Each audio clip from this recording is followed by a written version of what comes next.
My follow-up question is a little bit more domestic in the sense that the Auditor General this week put out a report on Arctic surveillance, and in that report it says that the satellite system that keeps Canada safe in the Arctic, the Constellation 2 and the other satellite systems there, will be running out of their useful life by 2026.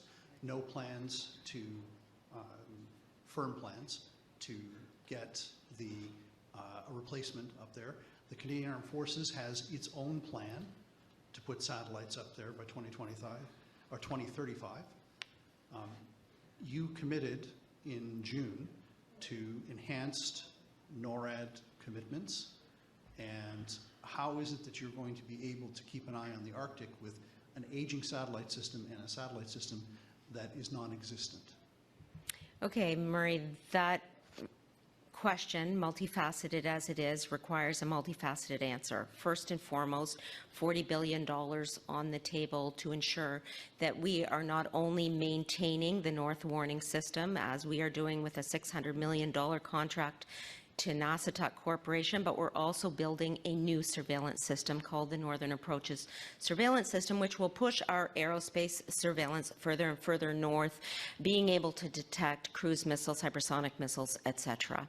And so we will continue to roll out the steps of NORAD modernization and continental defense, and part of that is going to also include over-the-horizon radar systems, and in particular, we are working with our NORAD allies, the United States in particular, to make sure that we are accelerating the timeline for that as quickly as possible.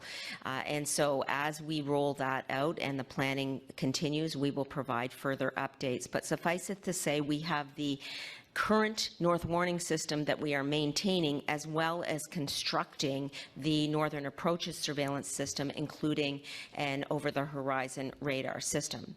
So that's the first point. The second point you were raising is on the PBO report relating to Arctic sovereignty. Of course, NORAD modernization speaks to aerospace security in that region, but we know that there are other areas of northern and Arctic security that we want to ensure are protected, and in particular, we need to be thinking about our Arctic waters. And in that respect, we are ensuring that the Arctic offshore patrol ships continue to be built. We have 3 of those in the water, 3 to come, and one of those Arctic offshore patrol ships has circumnavigated the North American continent. In terms of future procurements, we are also continuing to plan with the Canadian surface combatants, and those will also add additional marine technologies and abilities to our fleet and the protection of our Arctic. And then finally, let's remember the aerospace situation as well as the F-35s. And we are in the final stages of contracting for 88 future fighters, and I hope to have more to say on the finalization of that contracting process in the near future. Thank you. Minister, with respect, I asked about satellites and satellite coverage.